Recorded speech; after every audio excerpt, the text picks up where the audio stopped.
And I have two people in the waiting room, so let me just get Okay. them in. One of them's Mark.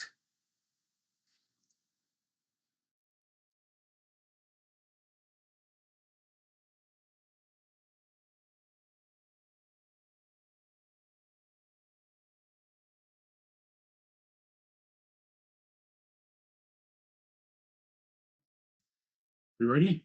Right. Okay, good evening. It's 6:30. We have a quorum. We'll call a planning board meeting to order. First up the meeting, people in attendance for the planning board are myself, Jim Maximowski, Kishore Parmar, Joel Zagrodnik, Bill Dwyer, and Mark Dunn. This meeting is being recorded. And first up for general information, Mr. Dwyer. First in was Doug Serrell. Hi, folks. I am here. I'm also here with Todd Solora, who is currently on the call. And I am here to just check in, making a little bit of progress conceptually on potential senior housing development on Middle Street, and wanted to share with you briefly kind of the current concept and check in to see if there's any thoughts, concerns, or flags. I understand that with a senior housing overlay district, that this is subject to the Hadley subdivision regulations, but that is also subject to review and things within that, the specifics within those regulations, some of which can be waived by the planning board. And so wanted to see what your thoughts were. So if it's all right to share my screen. Just a sec, and I will get you. That's even easier. Should be fine. Okay, let's see here. Oh, which one? I think. Nope. That is weird.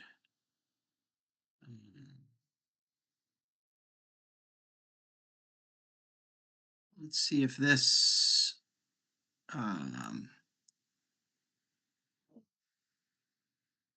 oh gosh, that's weird.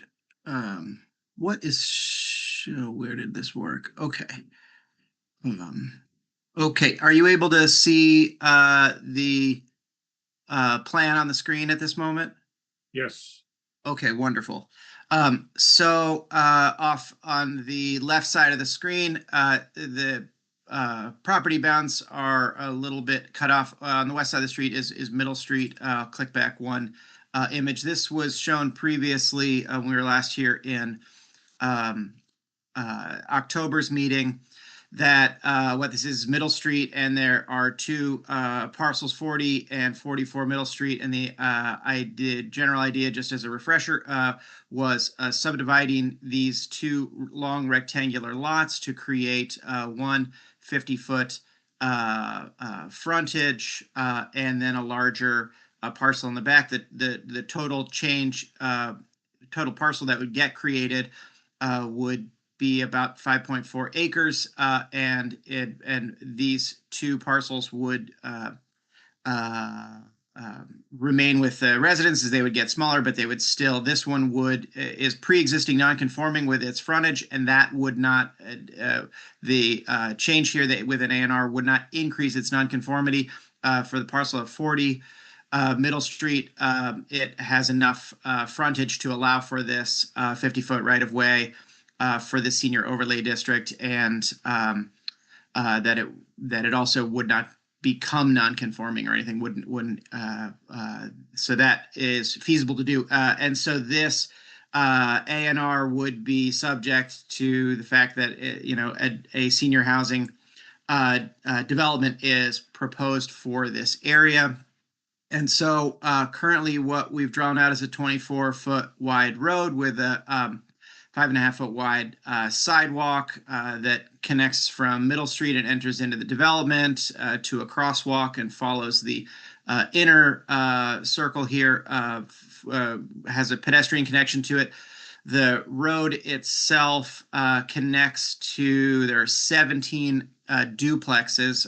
There are 6 single-story, which are these units here, also referred to as type 1, which is a bit difficult to see at that zoomed out level. So there are 6 single-story units, duplex units, and then 11 two-story duplex units, for a total of 34 residential units, each with no more than 2 bedrooms following the overlay criteria.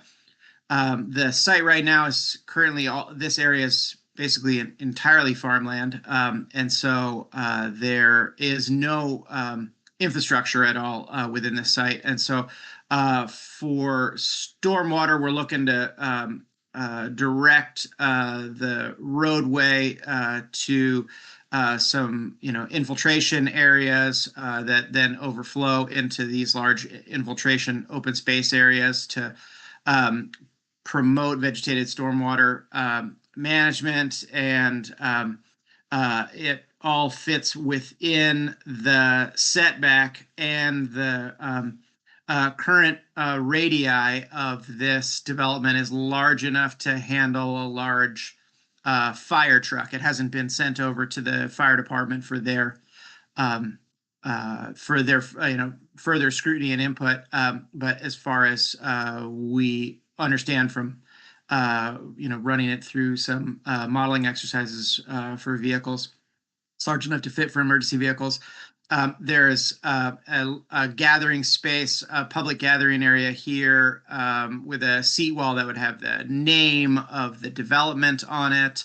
And the buildings are all, for the most part, 20 feet apart from each other, and a little bit wider at these locations where there's kind of a greenway connection, the infiltration rain garden swale that's coming through the kind of the central area of this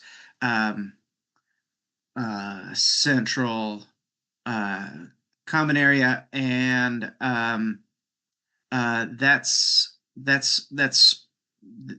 basically that's the gist of this. To not elaborate or get into too much detail, each unit has 2 bedrooms and a covered car parking lot and garage for 1 car, and then there's a driveway to fit a second car, so that each dwelling unit would have space for 2 vehicles.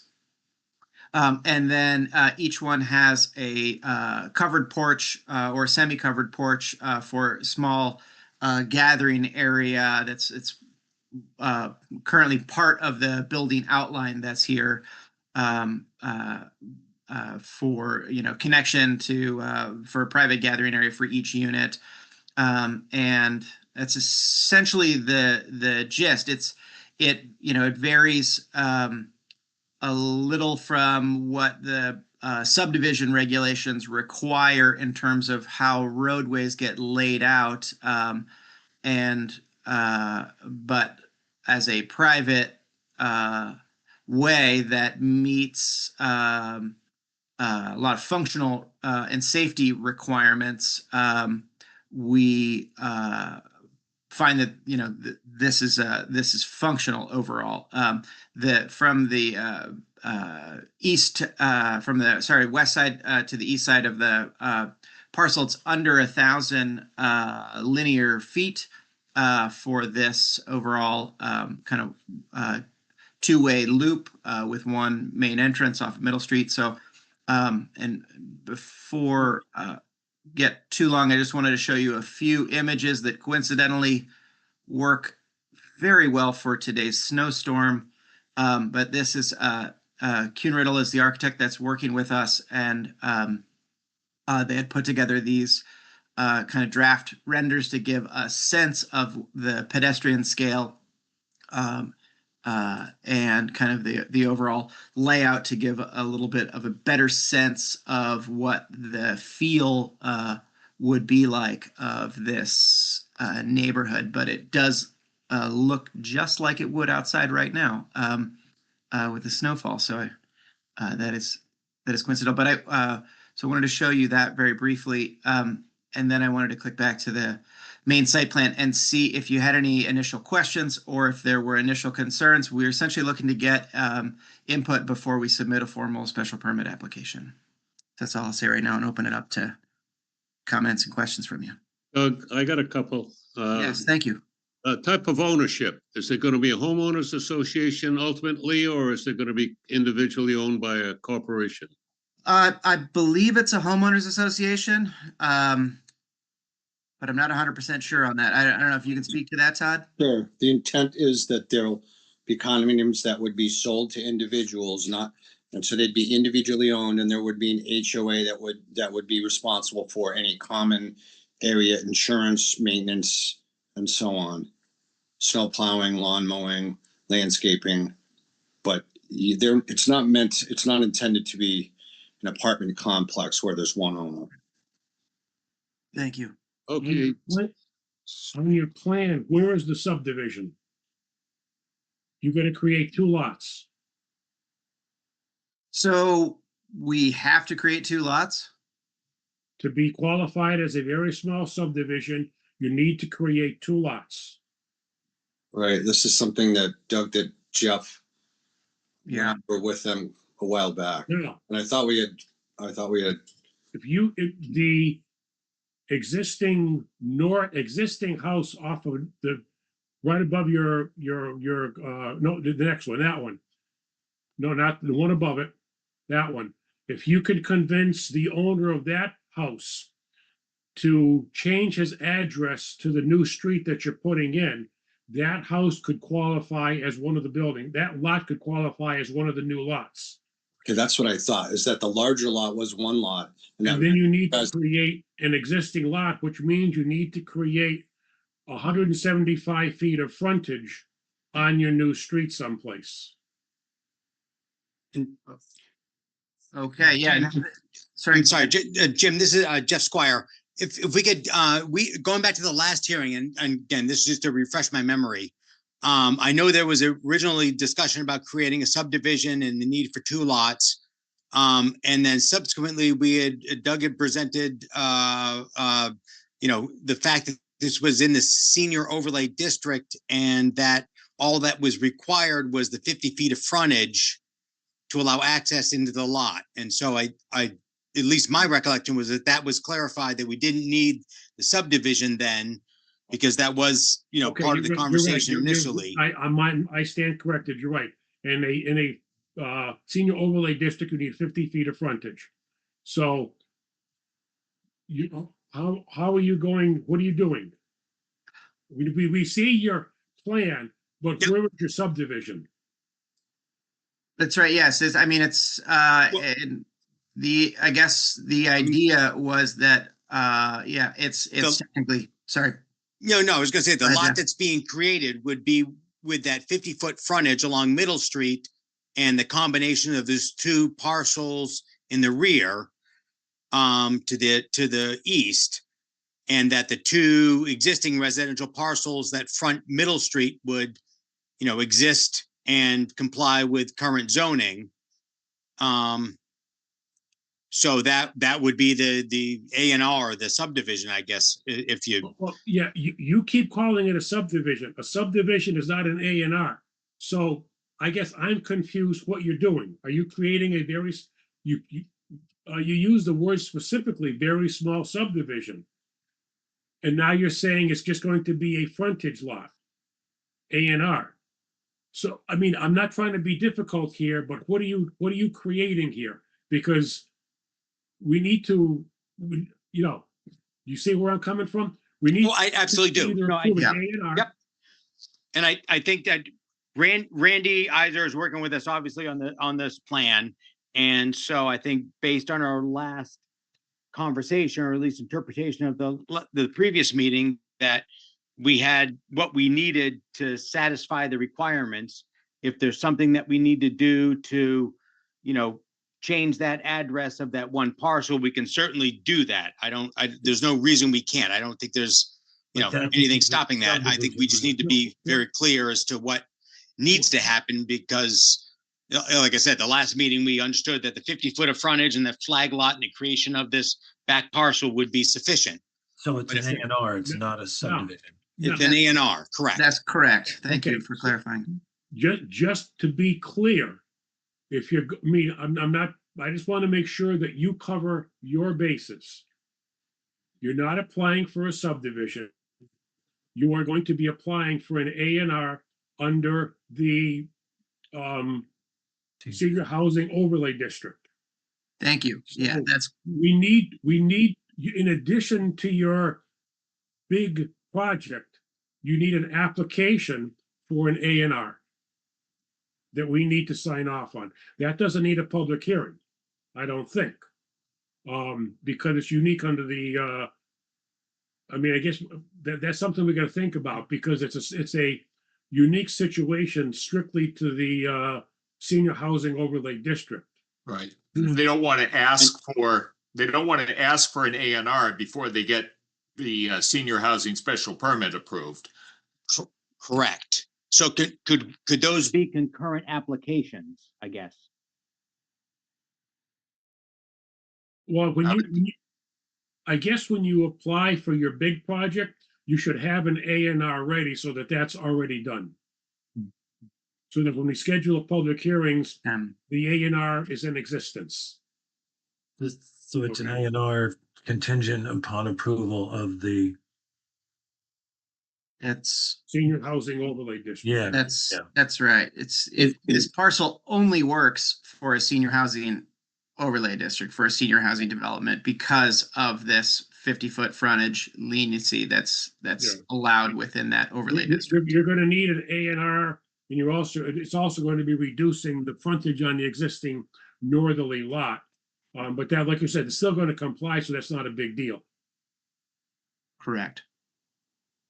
So they want to apply for it, but not Oh, not execute it until they get the approval on the. Let's not get bogged, let's not get into the weeds on that. This is a subdivision of land. We'll get Randy in and talk about it, because I think he might have a better handle on what we're looking for. It's not technically an A&R because it does not have enough frontage. Unless you want to argue for senior, it does have enough frontage. We'll have to put some thought into what we're going to call it. I have two questions. Actually, I have three things I want to mention. One is, please do check with the fire department before you commit anything to this. Don't depend on your models. The chief will tell you what vehicles he has, what vehicles, I believe we have something big on order. So, it's going to be, before you commit to a lot of engineering, be sure that you have spoken directly with the Hadley Fire Chief and have his blessing. Okay.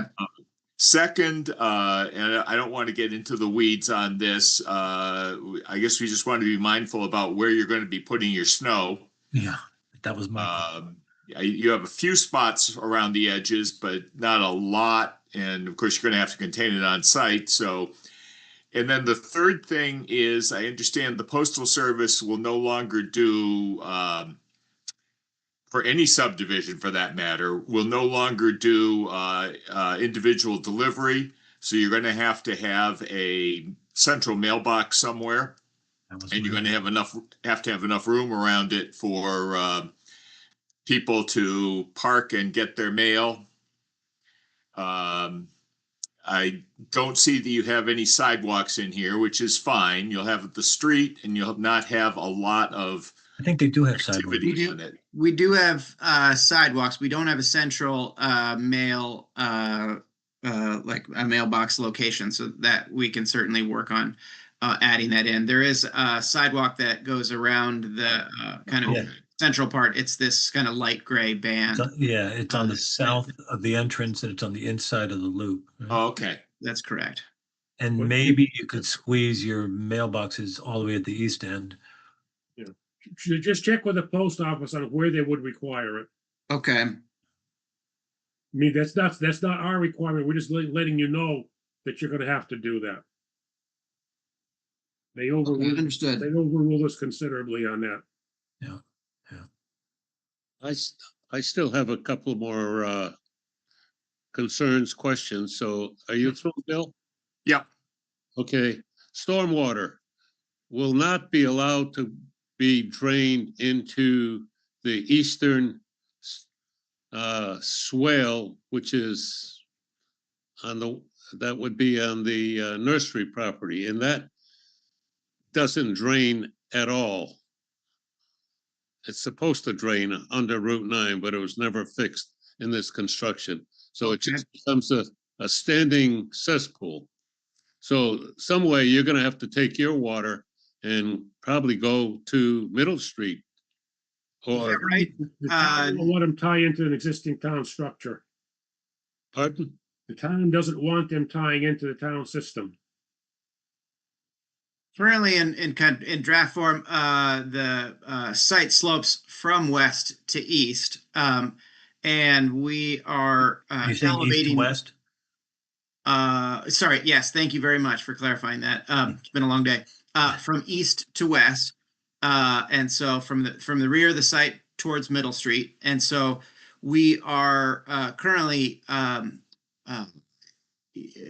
least conceptually, we're taking the drive lane from Middle Street. We are not pushing it towards Middle Street. We are bringing it back to a low spot here, and then this road goes from east to west and is a slightly elevated road in order to promote that drainage to this central infiltration swale and then these overflow infiltration basins. And so we're looking to capture really the majority of the rainfall right here on site and promote that infiltration. But it's still, I mean, you're gonna capture it, but you got road, you got houses now, you got roofs, and I don't think a simple infiltration system is gonna work, but I'm not an engineer. So you're gonna have to come up with, It'll be reviewed by somebody, Joe, when it's to get a design. Right. We'll look at that Yeah. down the road. Yeah, we'll certainly. I mean, we're still obviously in the very much in the early stages of the development of all of this, and so, but conceptually, this is what we're looking at, and appreciate your questions and concerns that you're voicing right now. This is very helpful. and how many affordable units? Oh, that is a good question. Todd, might you be able to speak to that? So I was not aware of the requirement for affordable units. I guess I'm learning along the way, and I'm not really clear on where I read the constraints, requirements of the senior housing overlay, but I'll have to dig in on that. So I was not aware that there was a requirement for affordable housing. Section 25 of the zoning bylaw is an inclusionary zoning bylaw, and senior housing references that you should have so many percent of inclusion of inclusionary type zoning, and because of complications we have run into, there was a statement in a bylaw that says you can either donate to the fund in lieu of or building on site. I see. They have not been able to come up with a equitable donation. So virtually anybody that builds a subdivision or senior housing, we're telling them you will build the affordable units on site. And what percentage? I'm actually trying to pull it up now. It's section 25. And Is that the 1/6 or I can't remember? I'd have to, it's right now I'm seeing this, Todd, this is in section 27 of the senior housing overlay district area and the rural senior housing overlay district is at least 10% of the units constructed. To be single family, two family. Let me find this affordability component here. If that is listed in here. I will look for that. And it's not popping out to me right this second. That 10% We will- sounds about right without looking at what, knowing it off the top of my head, but that does sound about right. Yeah, I'll confirm that. I think it's 10%, but I want to. And you've got what, 34 units, so that would be 4. Yes, that's Well, correct. yeah, Assuming it's 10%. Mhm.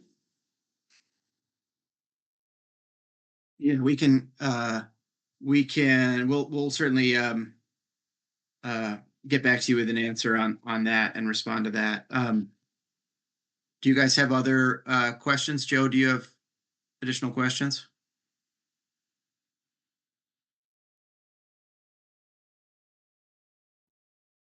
I think Mr. Dwyer hit mine. I was gonna ask about mailboxes and I was gonna ask about snow storage. So it looks like your snow storage might be in your retention areas. Yeah, I would say on the east side and the spaces in between the units. And we'll certainly look at that more closely and be able to better respond to that when we submit our application. And obviously you've already calculated that you've got the green space requirement covered. I believe we do, yeah. And you might as well start looking now for a peer review engineer. Okay.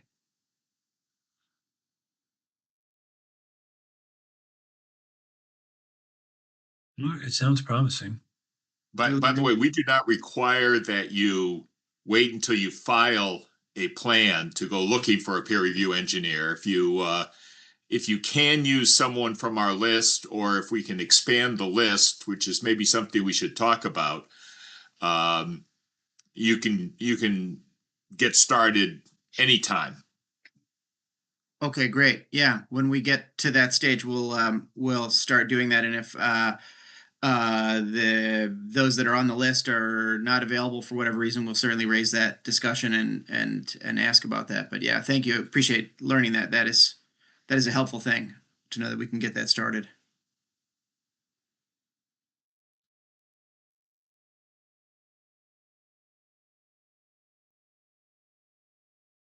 Any other thoughts or initial flags or questions? Just, had you thought about, I mean, that's nice that you come straight in and you see the, what would you call it? Like the identification wall or something there. And again, I'm getting into the weeds, but I'm assuming that there might be something out toward Middle Street that would identify it there as well, something smaller, so that you avoid wrong turns. We don't have a sign size or sign selected yet for where it would be on Middle Street, but that's a good piece to consider, certainly. Mark, I thought you were going to come up with the fact that the one on East Street Commons is a little tight, and you were going to be asking for a divider at the. Okay.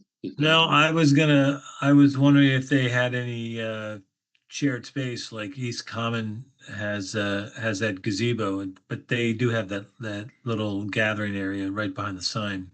Yeah. So a little hard for me to tell from the scale, but is this going to be two-way traffic all throughout? But that's correct. Yes, it is two-way traffic. I'll zoom in a little bit. That may be helpful to read since the dimensions and labels are. It's currently the roadway is 24 feet wide, all throughout. So it's designed to be a two-way road throughout this. Okay. With any, well, I guess that's getting ahead of the part ahead of the horse, asking about stop signs or yields or anything. So disregard that. Are there any particular like this roadway? Are there particular considerations with tip of the hat towards the subdivision regulations that we need to take into consideration that jump out at you that haven't been brought up yet, or particular items that we want to make sure we look through? We're familiar with the subdivision regulations. We're obviously not creating a subdivision, but in creating this roadway for the housing development, we're obviously wanting to design something that is functional and that's safe. And so, which we believe this is. We'll certainly follow up with the fire department and confirm with them on their specific vehicle sizes and their needs. Regarding the roadway, I mean, you're going to talk to the fire chief, which will make it comply with fire department access and basic roadway construction. I mean, you're not going to provide a subdivision road, but it's going to probably be narrower, but it's going to be certainly wide enough for, a couple of cars to go by, and, the base and everything else, you're going to have to design accordingly to make sure it can withstand traffic and stuff like that. So, I mean, a basic subdivision road base is what you're close to it will be what you're putting in. Okay. Sure. Regarding the affordability, Section 27, which is the Senior Housing Overlay District, references Section 25 for the affordability factor. Section 25.4 references at least 15% of the units in a division of land or multiple unit development shall be subject to the affordability housing bylaw. So words to that effect. So 15% of your units must be affordable. Sounds like 5. 3.4 and 1.7. It's like 5.1.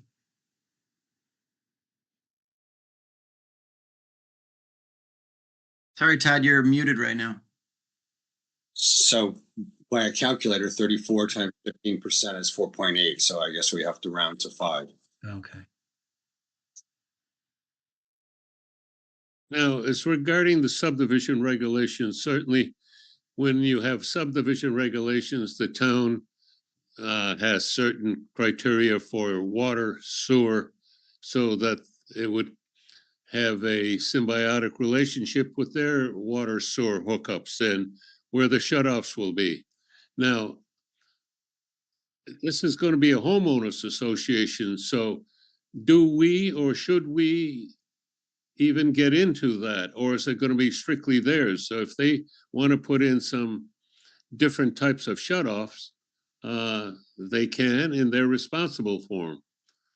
That's up to the sewer and water department. That's beyond that's the detail that's up to the DPW. Well, I remember I had the same question, I think, and Bill Dwyer says this, maybe not even our responsibility because it's going to be a homeowners association when we're talking about the bad property. I don't know. Do you have any feelings? We can involve DPW in the discussion, but I think the general premise here, when you're dealing with something like this, which is going to be a private development, you're looking for a single meter at the street. Yeah. And a cutoff at the street. Okay. And whatever they want to do inside for their own benefit is up to them. So they would have to sub-meter. Based on that assumption, Bill, there would be a water meter at the street? Yeah, that's what I'm thinking. A meter in a pit at the street. And that would certainly make it easy. I know that I just did a closing for the Westgate Center the Amherst Senior Housing condos on Westgate Center. And the condo association pays water and sewer. Okay. Okay, So there's That no would- sub-metering involved. I okay, mean, if you wanted to do sub-metering for your own purposes, that'd be fine.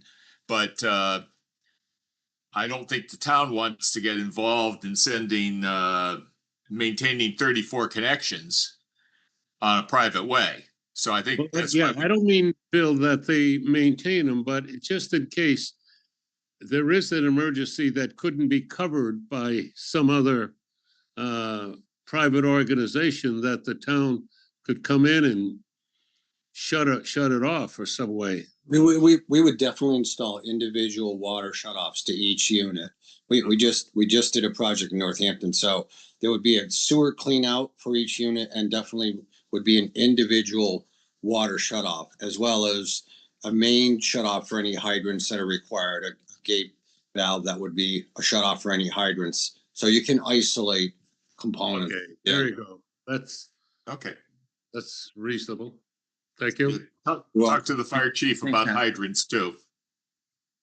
Exactly. Yes, we will. Noted. Thank you, Bill.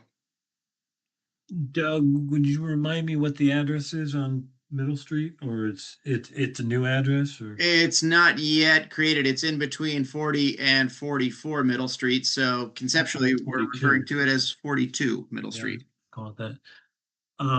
Have you given any thought to visitors, guests? Because it looks like, if I'm reading your plans right, it looks like each unit gets a garage, a one-car garage, and probably space for one car out in the driveway. But I don't really think you're so tight. You don't want parking on the street. We don't have extra parking spaces yet, but it's definitely something that we can consider where to place them and so that they're available. Yeah, I mean, I don't think we require it, but it's just a thought that. just speaking from what experience East Street Commons has, that some of the husband and wife couples that live in a unit, we each have a vehicle. And if a guest comes to visit, which I'm sure happens from time to time, you may have tight parking as mentioned. So you just want to take that into consideration when you're doing your layouts for the next phase. Okay, thank you. I believe, I wouldn't swear to it, but I believe East Street is more one-way traffic, a big loop. Correct. Cut through in the middle if you don't need to go around the whole loop. So there's a little more margin for error if there are cars parked on the side. Right. Yeah. And they do have cars parked on the side for that reason, so that's something you may want to think about. Okay. Because then you could have, well, again, you're a designer, I'm not gonna design it. Keep my mouth shut.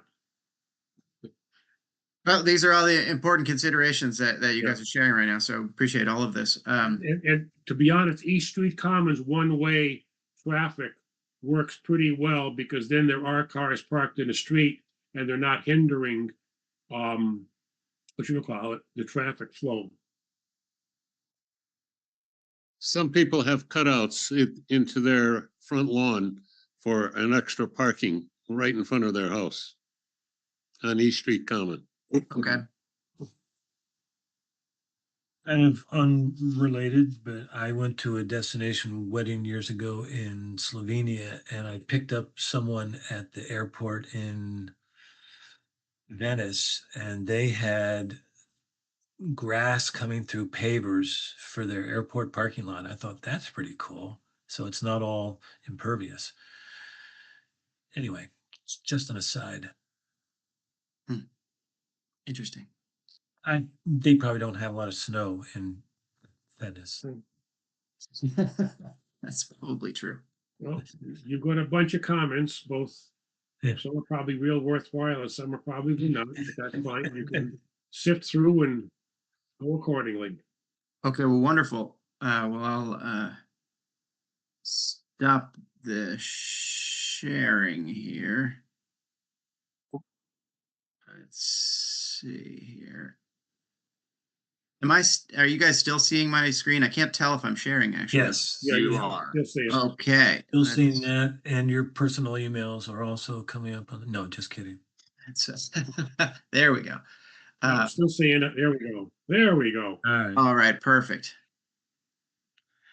Okay, well, thank you all for your time and your Thank you, thoughts. Todd. We'll bring that back into the drawing board and follow up with the fire department before we pull together a formal application. Okay. Thanks for your time tonight. Thank you all. Thanks, Todd. All right. We have nobody else for general information, so we have Mr. Kyle Fennell for the final time. We wish you well, Mr. Kyle. We've been a pleasure working with you, Drum roll. and good luck in your future endeavors. So we don't forget to say that, and have a merry holiday. How are those girls? Yeah, thank you. Right now I hear that they're quietly sleeping, so hopefully a good night. We've had some rough ones as we've gotten ready for our move. Thank you, Jim. Thank you, members of the planning board. It has been a wonderful opportunity to collaborate with you these past 2 years. So tonight I would like to just offer some thoughts and some draft products in terms of what we've been working on for the fiscal year 26 work plan. So a couple of items that are outstanding.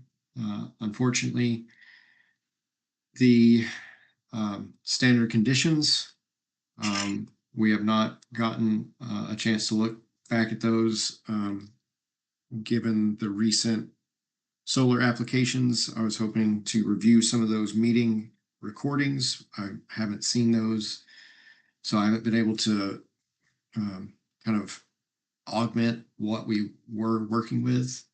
Bill and Kayla reviewed a document a couple months back, but we haven't had a chance to update that. So that's outstanding.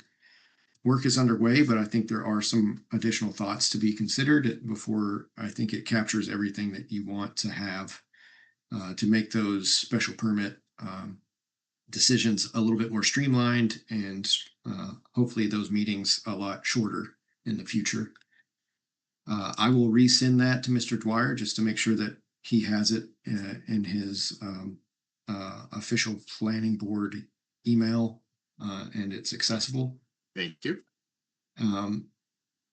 There is, I believe that leads into the outstanding work for the planning board rules and regulations. That is a nearly complete document. We were just wanting to finalize those standard conditions so that they're attached to that document as well. So it's kind of part one of an outstanding work item is the standard conditions. That leads into part two, which is the planning board rules and regs. That would require a public hearing for the planning board to adopt officially. But I don't believe there's a lot of work outstanding there, just the need to properly cite and include those standard conditions as an appendix to the planning board rules and regs. And would you make sure that Kayla also gets Yes. the Everything. master document so she can track it for us? Absolutely. Yes, I will share all documents with Kayla so that not only you, Mr. Dwyer, as the planning board clerk, but also someone in the town has those documents as well. One item that I would like to spend a little bit of time with today is some work that I was doing regarding parking requirements. There was some research that the board had asked for as you assess if the parking requirements that Hadley has currently on the books in the zoning bylaw, if those are in need of any adjustment. So I have a draft document that's fairly drafty, but I hope provides a succinct amount of information.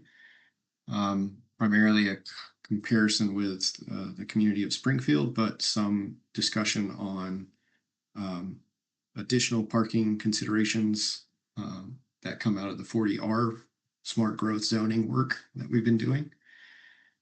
And I do have a quick update on that work as well, so that we can make sure that that project continues forward. I'm happy to give that update now, if that's all right, Mark. It's pretty quick. So the anticipated next step would be a meeting of the steering committee in the next 2 weeks. My colleague Aidan Hemian McMahon, who filled in during my leave of absence earlier in the year, he will step back into the role and take on the project to shepherd it to its conclusion. So he's going to meet with the steering committee. The anticipation is that they will have essentially the bylaw that they've been working on, all the required provisions to qualify for the state program in the bylaw, minus any language on design standards. So that's kind of the outstanding chunk of work. I did find a resource from the state in regards to design standards, and there are also some existing design guidelines that the town has adopted for the village center. So after conferring with Mark, we decided we will provide those resources to the steering committee members so that over the holiday season into the new year, they will have some homework to do and some research to consider how detailed they want to make that section of the bylaw, because it doesn't have to be very detailed. Some communities go all out. They insert diagrams. They detail how every streetscape will look, how every building facade, how every roof line will look. And then some communities put in the boilerplate language that just says the permitting authority may adopt design standards. So the steering committee will have that decision to make, but that's really the outstanding decision. The hope is that the steering committee will continue to work at a pace where a nearly finished, ready for adoption or ready for public bylaw will be drafted. If the planning board chooses to go forward with that in time for annual town meeting 2026. I was reviewing the contract for the EEA grant, which is funding the work, and I don't believe that it is required that annual town meeting I don't believe that the bylaw has to go as a warrant for adoption, but the grant does say that we will provide to the planning board a nearly finished, ready for public hearing bylaw, and that's still our intention. We'll leave it to the planning board to decide if it is the appropriate time and place to advance a new overlay district. Essentially, it's a pretty big task to adopt that amount of zoning amendment. Yeah, if I'll just jump in, I kind of like the idea that maybe it's a 95% complete by ATM, and then perhaps we don't bring it to that meeting, but maybe we have some more public engagement in May, June, and then any final tweaks, then we could consider taking it to the special town meeting in the fall. That was just an idea. The question would be if for the grant, I didn't look over it, but what would happen if we do have to continually tweak it or repropose it? Would that be included too, or? I don't. No, so in terms of the grant funding would conclude June 30th.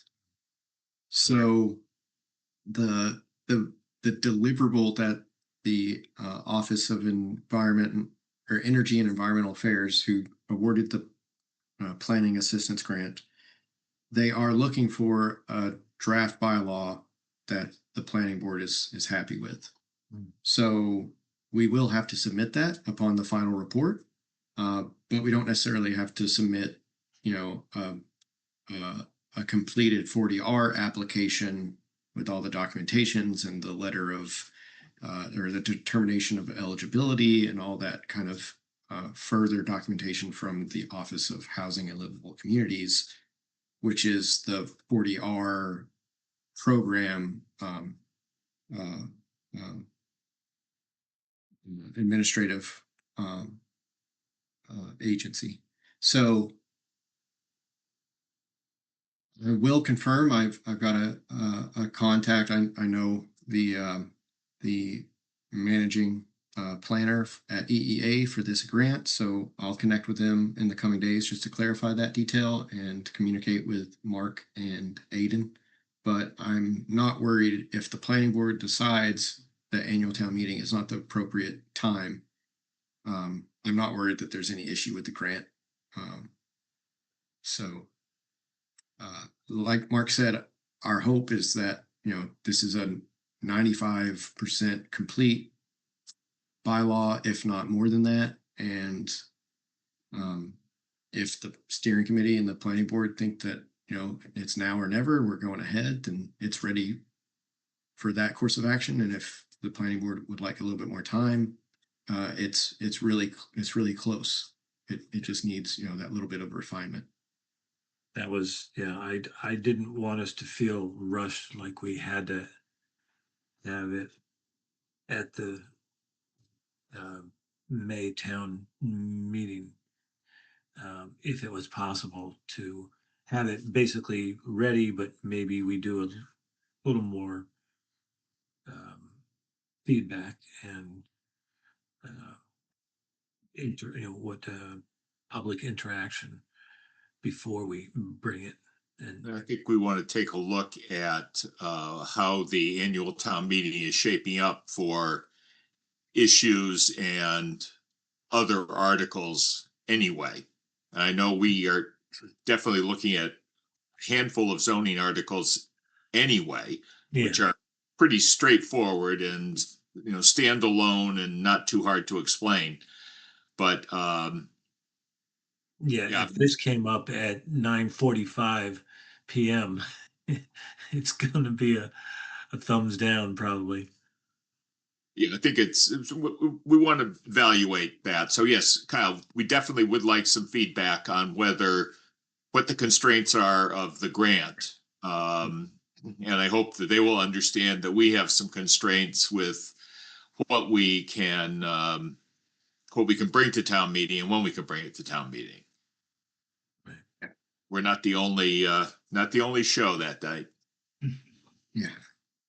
Yeah, there's a lot to discuss. I know it's been Hadley is not alone this most recent fall season with dealing with a lot of topics in special town meetings, so I can only assume annual town meeting be even more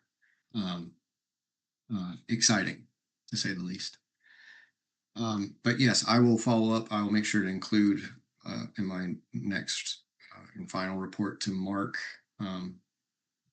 clarification on the grant requirements. Great.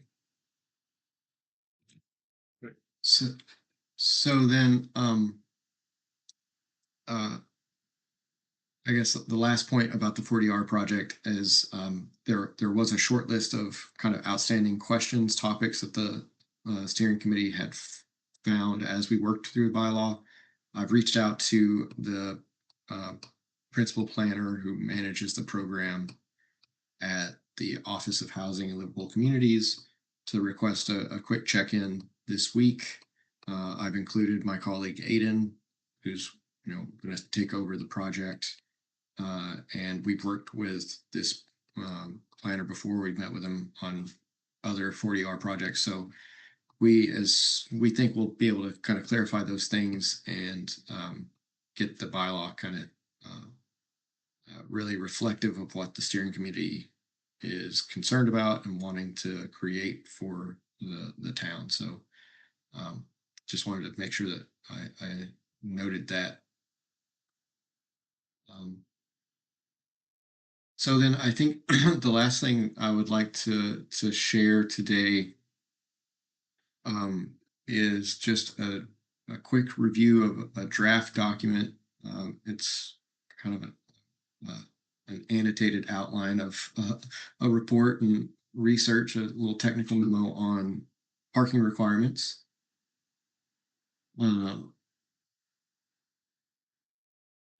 Before Yeah, I forget, sure. don't we also have Um, the development or the, what are we calling it? The development manual, Oh, permitting guide. permitting guide. Oh, yeah, yeah. Thank you, Bill. Yes, I believe the one thing I was waiting for, it, I think it was adopted, right? I believe we made sure that it was adopted earlier in the summer, but I think we had flagged.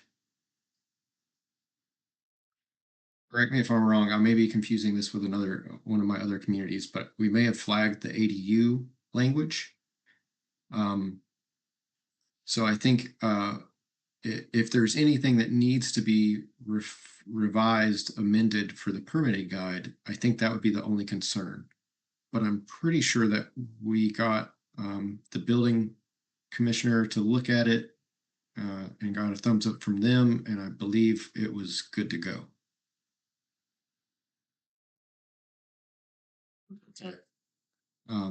But I can circle back with Kayla in that. I again, forgive me, I have other communities with similar documents, and ADUs have thrown a wrench into all of them. So Yeah. But I'll circle back and I'll double check with Kayla, but I'm pretty sure that was good to go. There's just one outstanding thing. I'm sure, again, as long as we have the master documents accessible, we can take it from there. And I definitely have the file package for the final draft that was approved. Okay. Thank you, Ken. Sorry, go ahead. Oh, yeah. Okay. Before you jump into parking, just could I, or I'll just send this in an email, but it would be nice if you could let us know how many hours we have left in the grant to address the design standards. Yeah. Yes, I can do that, and I can also for the planning board assistance contract, I can give a remaining budget estimate following this week.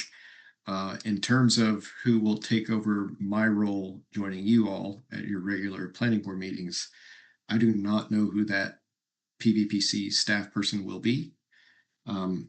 I have been informed that the agency is posting the position of senior planner so that they can find someone to fill my vacancy.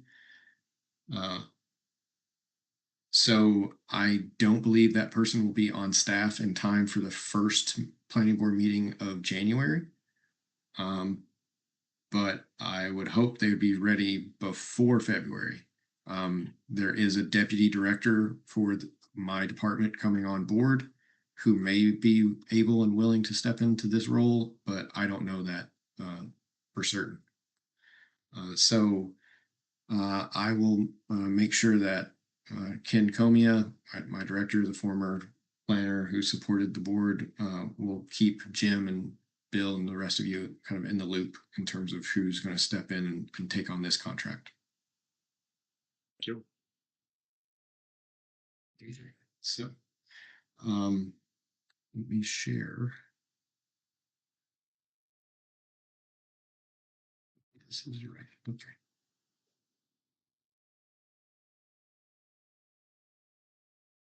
So I believe you all can see this now. This is just a draft technical memo regarding parking requirements. I'm going to make sure that I zoom in here to make it a little bit bigger for everybody. So this is a technical memo. It's really more of kind of a quick assessment of what the current parking requirements are, and kind of a quick summation of implications.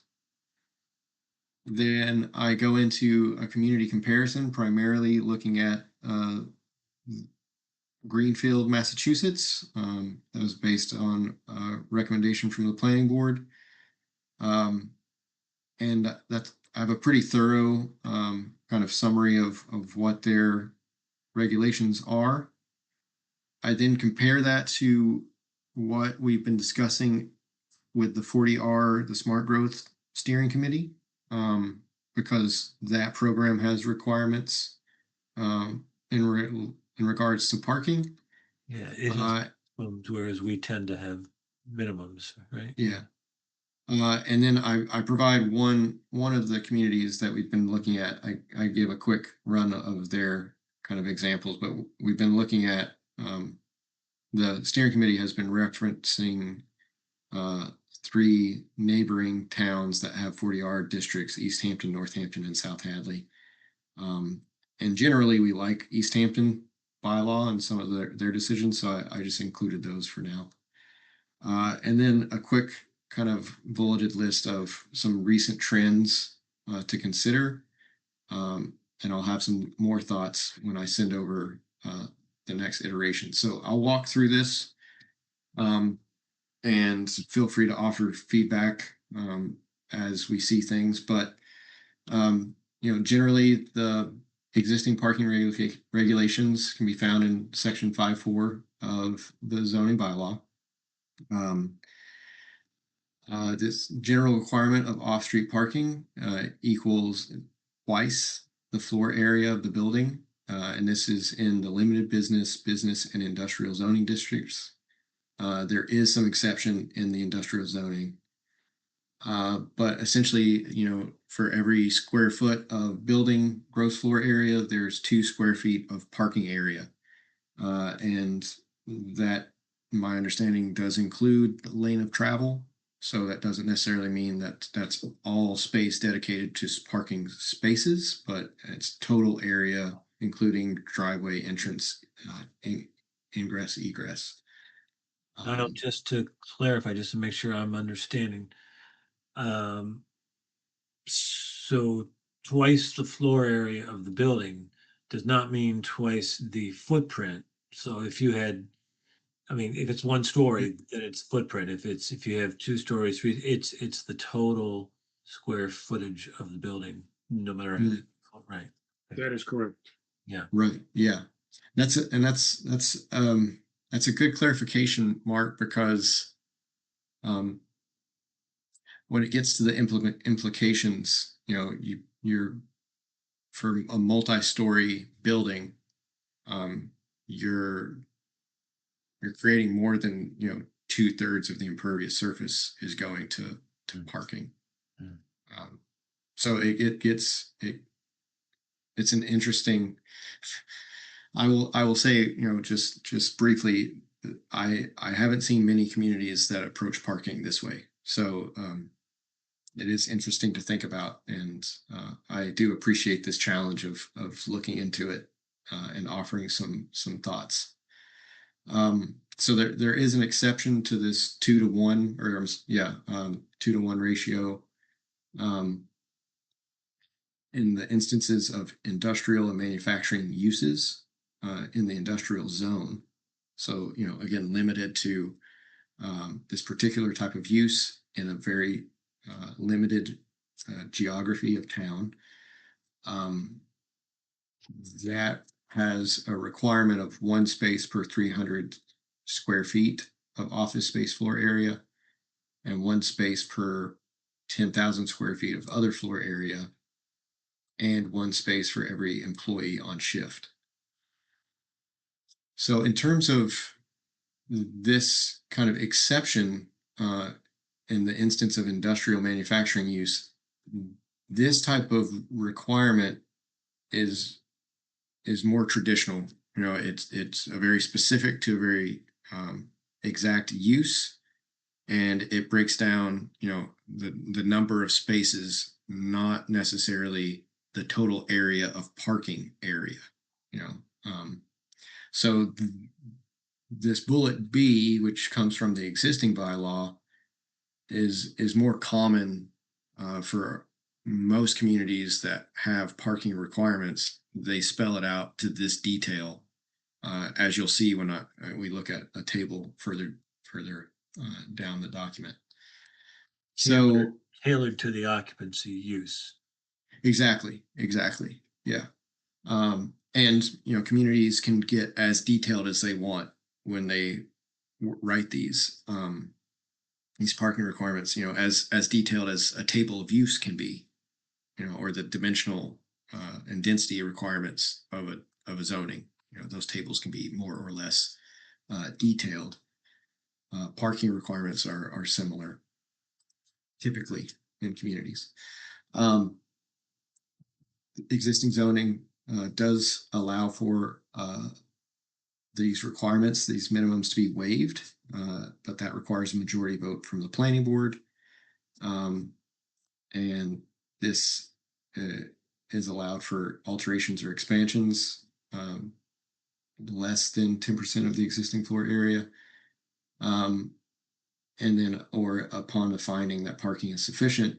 And I do have a general question, because I haven't seen this in the past 2 years. I don't think I've seen any instances of a request for the parking requirements to be waived.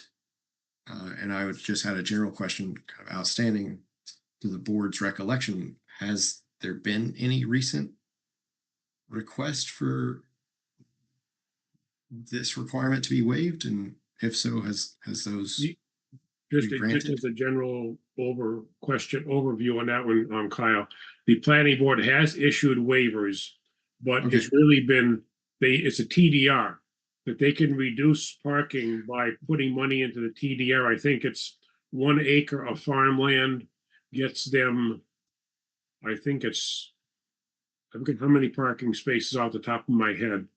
And we've had a few requests for that, but likewise, probably a handful, maybe less than half a dozen or so.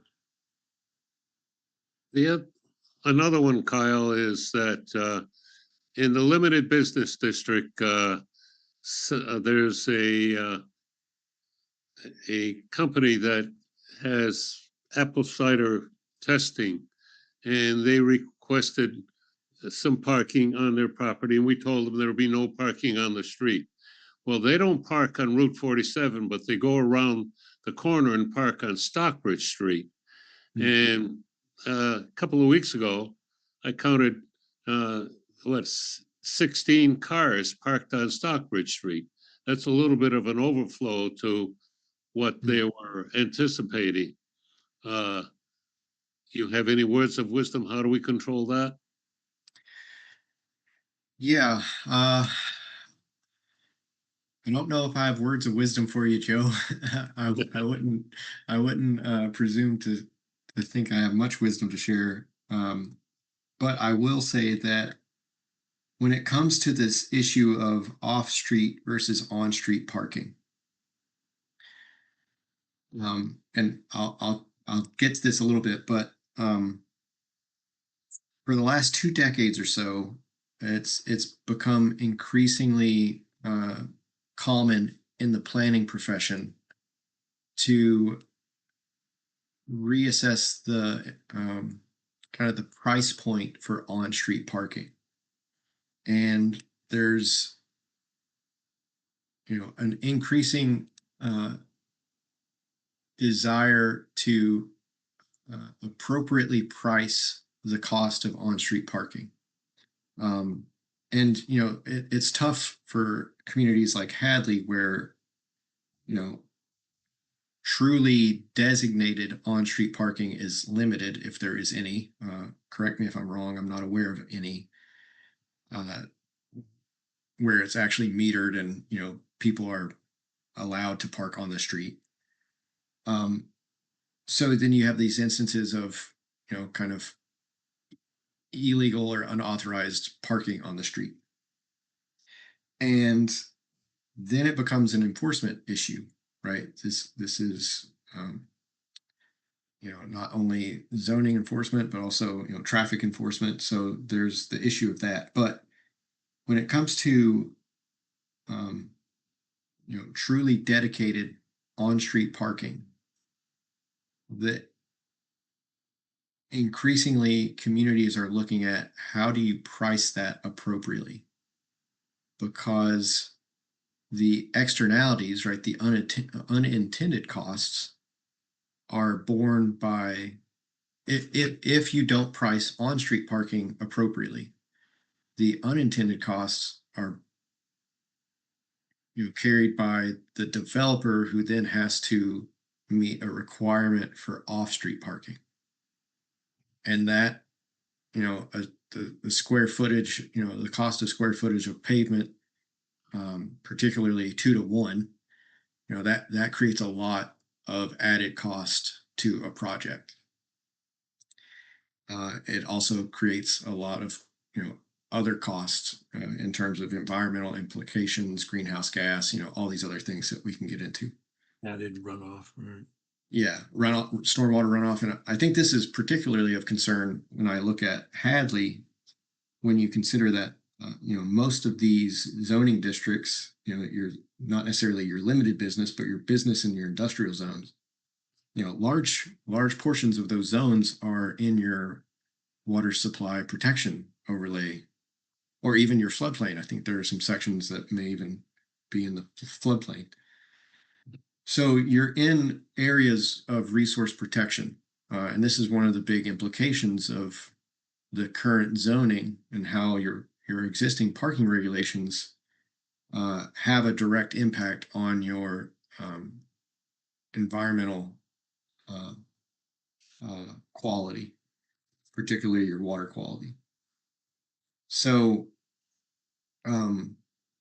so again, I don't think I have a good solution to the issues that you brought up, Joe, that exact example. But I would say that it's something that needs to be considered, particularly if you, as a planning board, are going to be exploring this idea of changing, reforming your parking requirements that may include some degree of reducing, the minimum. Because it's, that doesn't change people's habits of driving, or their dependency on cars overnight. This is again part of the challenge and kind of the externalities of free off-street parking, right? Is that more people drive because they presume there will be parking, right? So they're like, oh, we'll just run over there and we'll drive over and get some cider. There'll be some parking or whatnot. And it's an interesting, it's an interesting case for Hadley when you have a commercial corridor, Route 9, that has public transit. The whole length of Route 9 has a bus route. Some sections have multiple bus routes, and then you have spurs and legs that come off. So there are options. There are transit options. There's also the greenway, that can be accessed.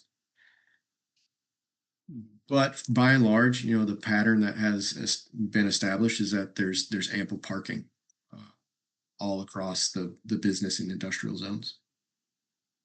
And that leads to kind of that first implication that I wanted to highlight, is that because of the way the regulations are written, and I think, Bill, you've kind of spoken to this fact, there's no consistency in what those parking lots look like from one development to the next, right? You can go from one section of a strip mall and come in, feel like the lane of travel is wide enough, especially if you're, if it's a double loading parking lot and you're turning left or right, you're crossing a lane to get into a spot, you feel like there's enough space. And then you go, a quarter mile down Route 9 into a different shopping plaza, and it feels constrained. It feels kind of awkward and not as comfortable to navigate or maneuver your vehicle. That inconsistency is because the regulation is just total area. It doesn't get into any more detail that some communities do get into. Some communities say that a set number of spaces need to be 9 feet wide but 16 feet deep. So that's more of like the compact car size versus 9 feet wide and like 20 feet deep, or I don't know what I just said. So there are different standard sizes that engineers and designs will use, and when you just have this total area, you can assume that the developer is going to get the number that they're going to get as close to the number that they think they need, right? To make their numbers and their pro forma work and everything like that. But again, that creates this inconsistency from one development to the next.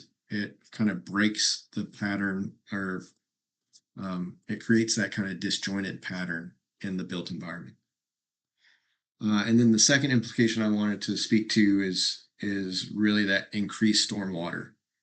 When you have and my thought is unfinished here. But when you have, that 2-to-1 ratio, you have a scenario, and when it's 2-to-1, just, parking to floor area,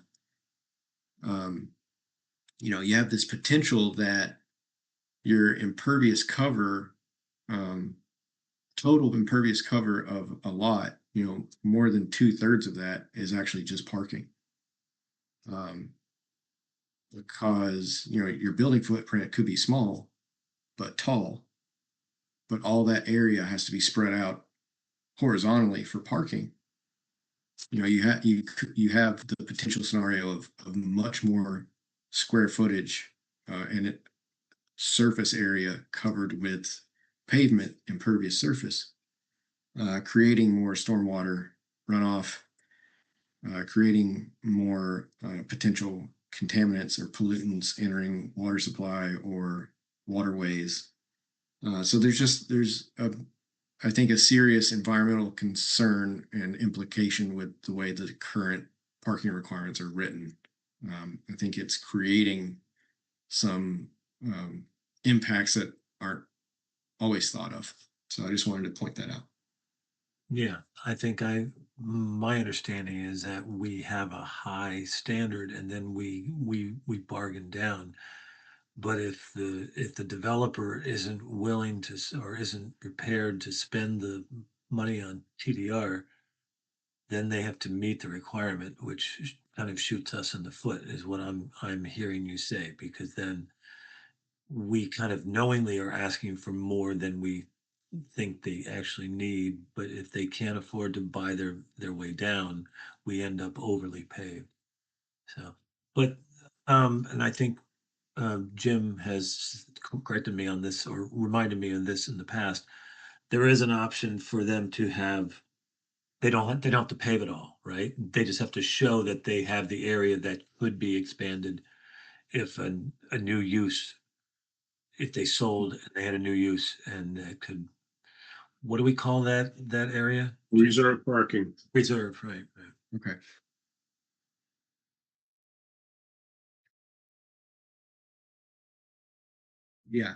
Yeah, that's a good point, and that's something I don't remember often. So I'll make note of that. So there is that's something we're always balancing. Unlike Northampton, we don't have we have zero charged on-street parking. We have no Right. meters. Right. We have very limited on-street parking in some locations. You're right. I can hardly think of any, but maybe along Railroad Street, along the bike path, there is some on-street parking. Right. But the issue we deal with the malls is that they're on Route 9. And Route 9 is state-owned and does not allow any parking. Yeah.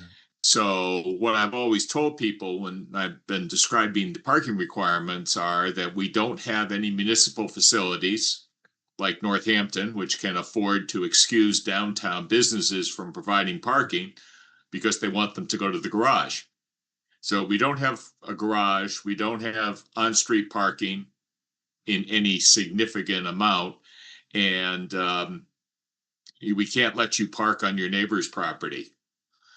So you have to have the parking. And to Mark's point, unfortunately, there are many people out there who were asking to put in more parking than they need, and that's where the reserve parking came in as a solution.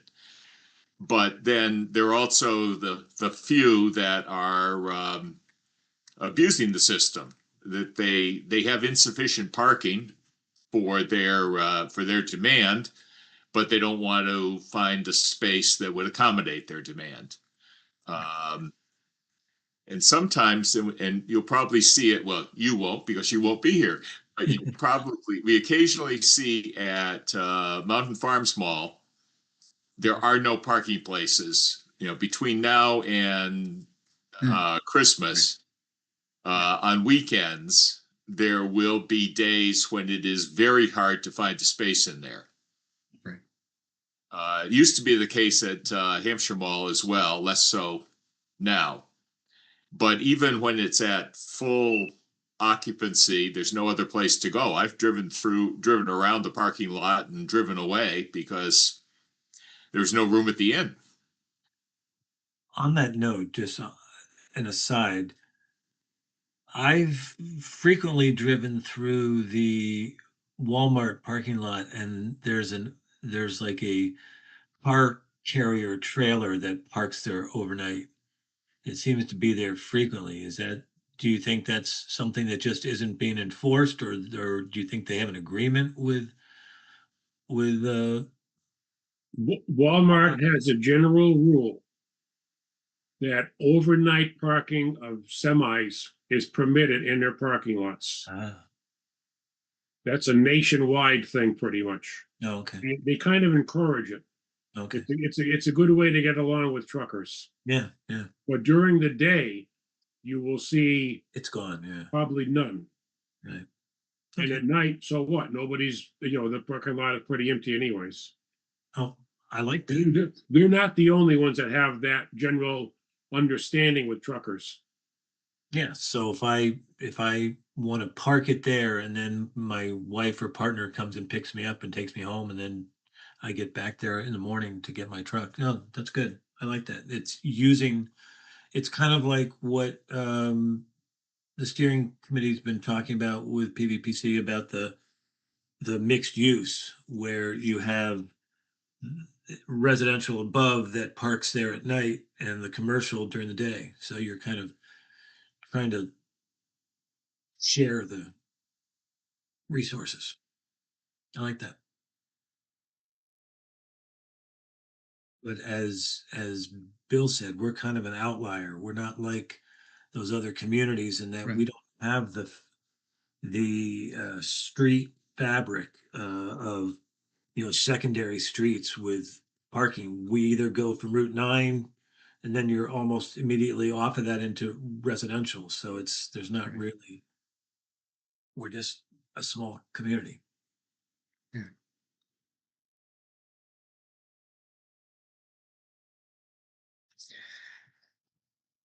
Yeah, so it is an interesting case study. I think it's been informative as I've gotten into what exists in Hadley, and you're right, I don't know all the details, unfortunately. I think I have been into the malls in a holiday season once before, and probably left a little frustrated with that experience. But I did look into in depth at least one community comparison, looking at the town of Greenfield, right? So a larger community north in Franklin County, but a similar kind of commercial corridor along Route 2 and the intersection of a historic downtown and then kind of an expanded commercial district along the state road. So wanted to look at what the town of Greenfield has established for their parking requirements. And they get very specific. They get very specific.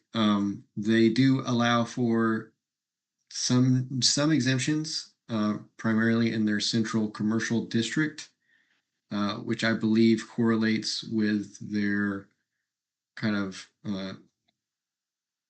downtown historic village area, where there's already there is a development pattern established before the automobile.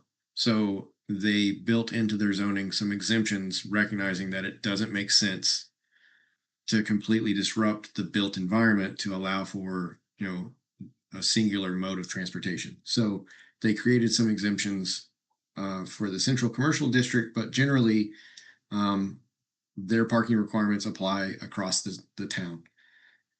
So generally that they very early allow for reduced requirements when you have a mix of uses on a property. So they immediately get into that in their general requirements. They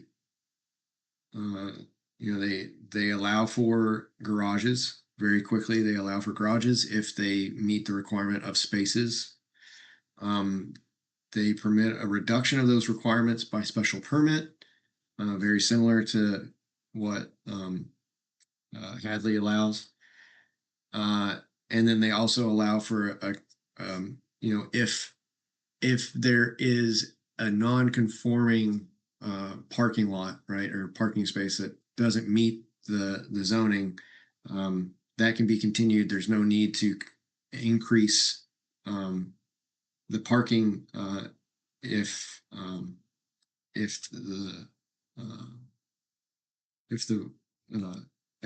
the owner wants to go through a special permit process. So they will allow for that kind of parking lot to exist as is, given that application process. What is interesting is that they get very quickly into locational requirements in their zoning. They specify that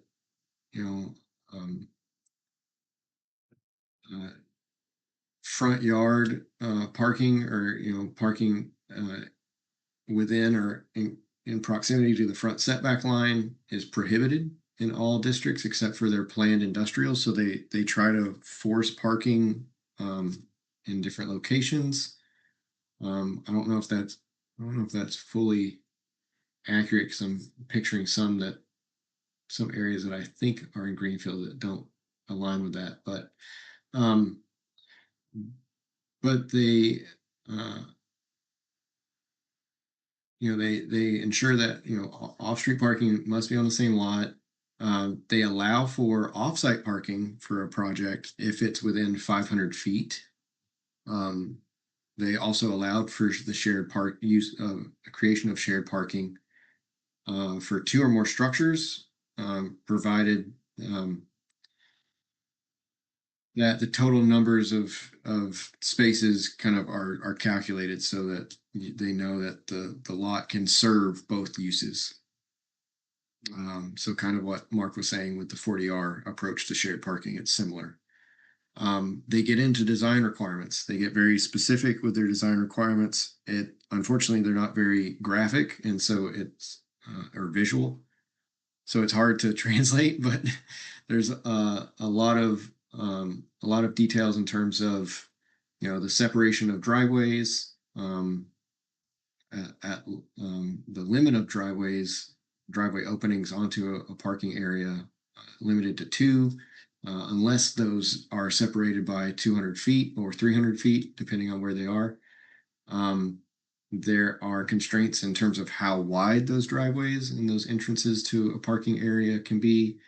There's requirements for sight lines and triangle of clear sight. So at intersections, there cannot be obstructions that are higher than 3 feet off the base elevation to make sure that operators of vehicles can see safely.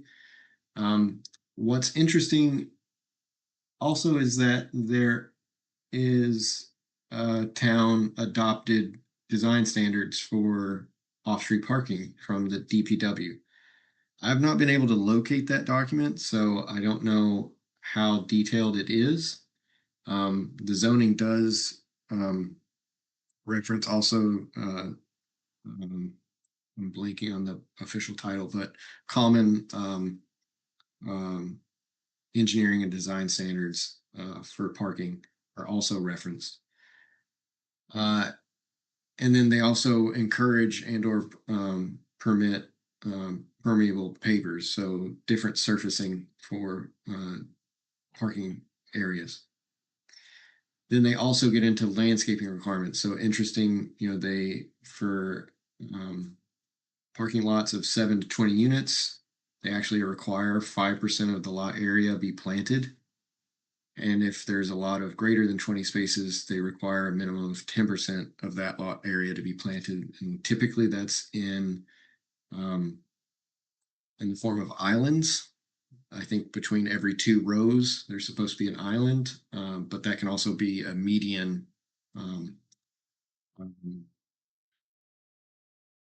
And it breaks down to a planting of 1 shade tree per every 10 lot or 10 spaces. So they encourage, vegetating parking areas, particularly large parking areas, which does have an impact, to particularly concerns about the urban heat island effect. Large swaths, large areas of pavement get particularly hot in the summertime, and can create kind of a microclimate, a very generally warming effect to the area, and breaking up that impervious surface with shade trees helps to kind of mitigate that extreme heat potential. So this is how Greenfield kind of structures the bylaw, and then the section concludes with their table, which I've included here. They break it down by specific use and a detailed, number associated with that use. So very common, it's 1 space per dwelling. There's some, unique or changes to that. For the instances of an accessory use at a residence, like a home occupation, they would allow for additional space. A bed and breakfast, 2 spaces plus 1 per unit room. I don't have to go through this all, but it just speaks to the fact that they're very exact when it comes to requiring a number of parking spaces for a given use. And once you get into the business side of things, it's more, 1 space for every square feet, X number of square feet up to a certain threshold, and then maybe a reduced ratio thereafter for the instance of retail business or commercial use. Office space, very similar, one parking space for every 300 square foot. For some of the industrial or business uses that might have multiple shifts of employee using the property or a given use, they typically have some formula. In the case of industrial or manufacturing, 3/4 of a space for each employee on the two largest shifts combined. So, you know, you have to kind of leave it to the operator of the property to kind of help calculate that number. And they get very, very specific, you know, bowling alleys, 5 spaces for each alley. That's that one kind of made me chuckle. So I just wanted to include that. But I like that the restaurant goes by the seating. Yeah. yes,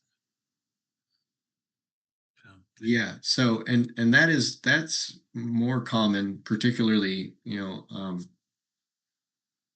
for restaurants or you know, the type of eating establishments. Very often parking is written in terms of relation to seating or occupancy, you know. Yeah. You know, I found that it's common for, you know, either medical or dentist offices, very similar to like barber shops or you know, hair salons, that it's one space for every practitioner, you know, or you know, barber, and then one space or a certain number of spaces per patient or client. Question So on these various seating requirements, Kyle. For example, once on an office space, one space for each 500 square feet of office. What happens when an office space moves out and it's converted to retail space? How do you deal with it then? Because the retail space is one space for each 300. It's like 50%, almost 50% more. So how do you handle change of uses Yeah. essentially? then they would have to add parking or But TDR. they don't have room for it. Yeah. Yeah, what's the procedure in that case? Is it not allowed? Do they strike it down or do they make an exception? I think they can, if I recall, and forgive me, I can't recall everything, but if I recall correctly, there's the option of a special permit to allow for it to just stand, so that you don't have to increase it because it's now non-conforming, right? This is a very valid position to ask, Yeah. because special permit does nothing about granting the space required. We have more than several instances where a business was grandfathered from years ago being in there, and they had enough parking for their particular business. They moved out, a new type of business moved in, and they were grossly underserved by the parking area, and they didn't have the place to add parking. And now the parking is all over the street and on other people's properties. And there's no place to add parking because they don't have the space. So then if you grant arguably a that would, business that just meets the office space of one space for 500, and they change use to a retail, and they need more parking because they have more customers, where do the Right. customers park? well, shouldn't we be able to say, I'm sorry, but that's not an appropriate use for that But they don't same? permitted use. Yeah. Well, if you're a permitted use, but you can't, but I mean, Now you get into a taking, you get into a potentially legal issue here where it's a permitted use. How do you deny a permitted use, a permitted place in a zone, only because the former place overbuilt by regulation? underbuilt. Do you have to change? I'm not looking for an answer. Yeah. I am simply posing a rhetorical question that this is reality that we have run into.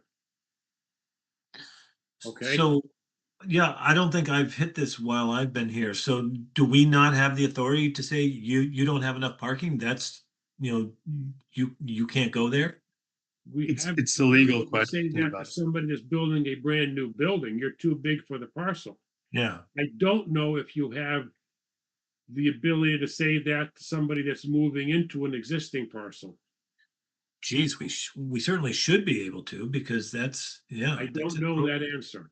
Yeah. Only we had an attorney. I don't get paid that enough to give an opinion on this. Right. I'm not asking Mr. Dwyer, I'm not, like I said, I'm not looking for an answer here. I'm Yeah. posing a question.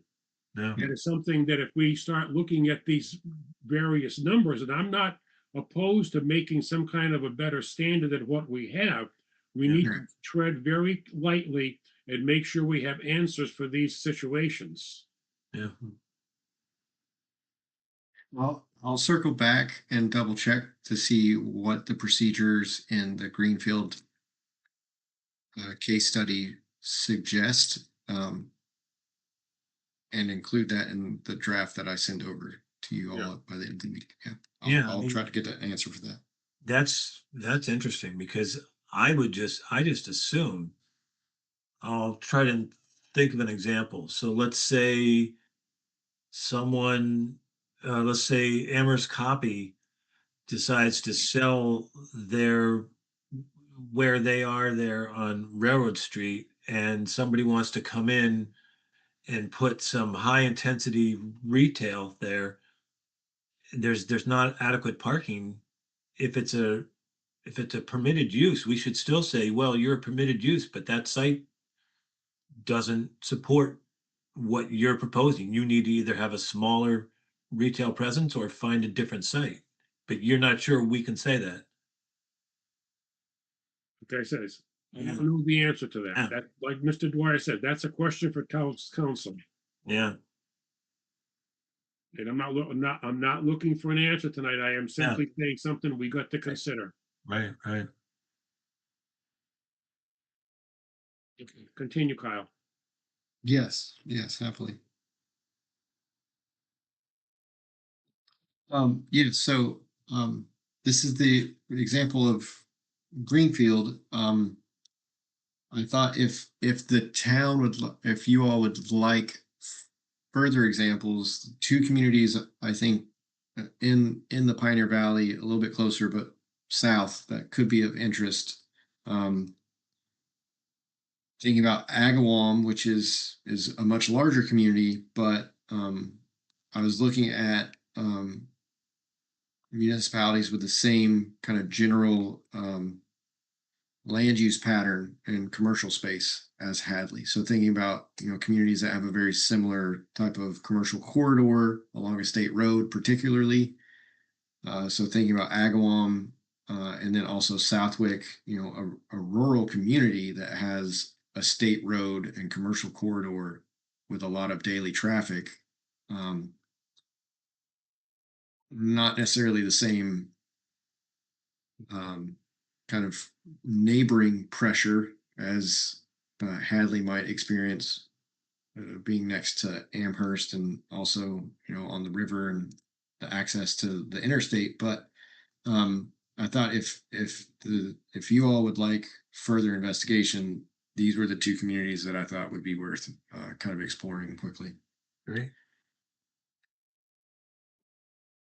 Kyle, this probably doesn't mean much to you, but we had a person from Greenfield coming in telling us how to zone Lowe's and various projects in our area. What was his name? Do you remember? Anybody remember his name? He was kind of the gadfly of zoning in Greenfield. No, I don't remember his name.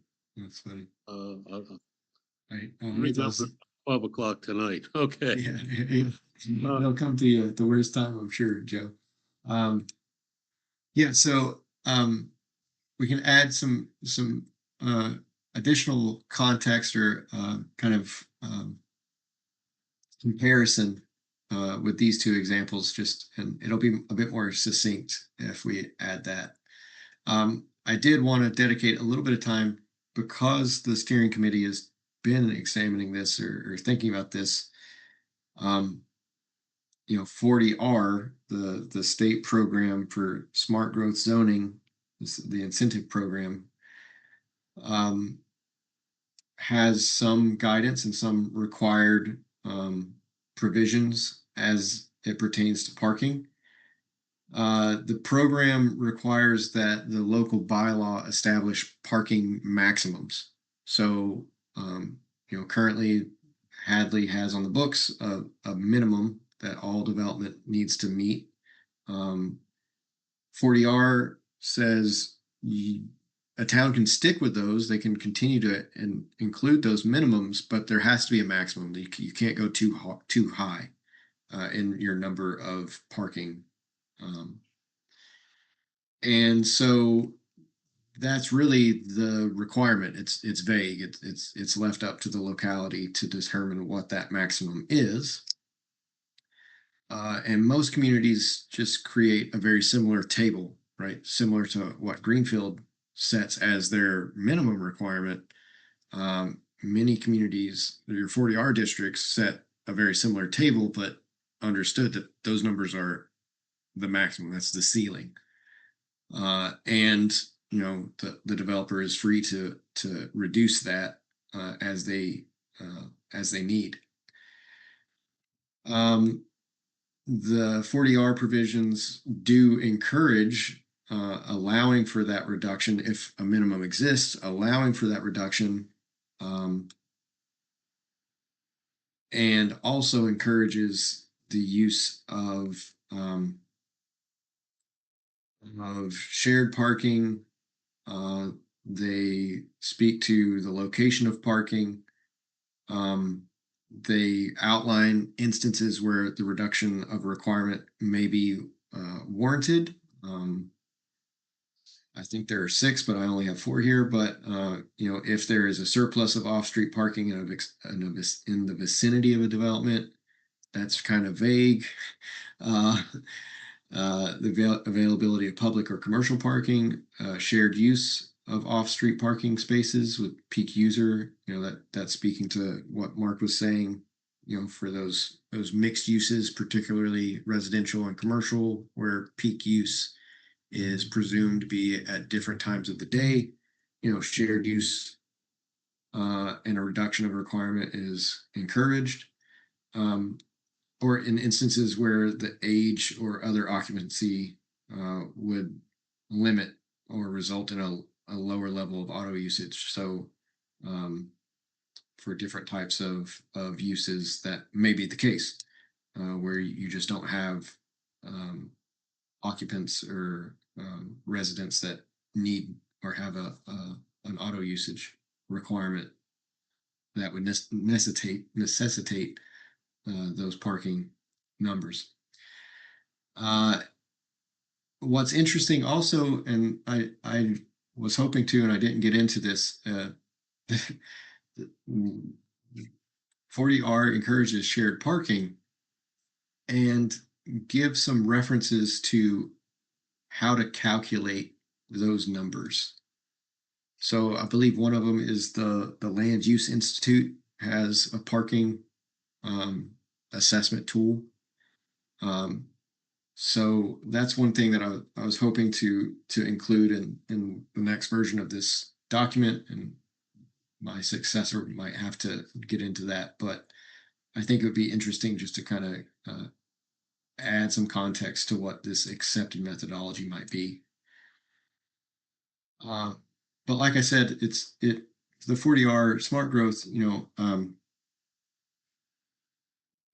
parking and a reduction of total parking kind of lends itself to the principles of like sustainable development or smart growth, that there's a recognized opportunity to be more efficient with the use of land and space, more efficient with the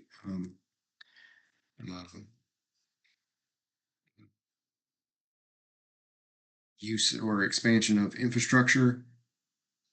So parking is a big part of that, so being more strategic or even limited with your parking requirements encourages that type of efficiency and land use pattern that is a bit more